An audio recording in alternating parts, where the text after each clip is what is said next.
சொல்லில் அடங்க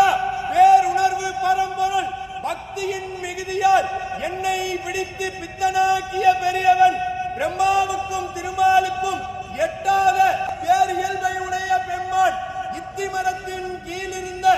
6 பேருக்கு யானைக்கும் அருள் செய்தவன் துவக்கம் நடு முடிவு ஆகிய அனைத்துமாய் இருப்பவன் அன்பில் ஊறியுள்ள தூயவன் பிறவியையும் அதிலிருந்து விளைகின்ற துன்பத்தையும் மறுப்பவன் மங்களத்தையே உண்டு பண்ணுபவன் பிரமன் திருமால் முதலிய தேவர்களுக்கெல்லாம் பரம ஞானாசிரியனாக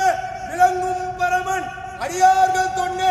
ஆண்டவன் தொண்டு என்று அவரவர்கள் எடுத்த கொள்கையில் வலுவாது தொண்டு செய்து வாழ்ந்து முக்தி பெற்ற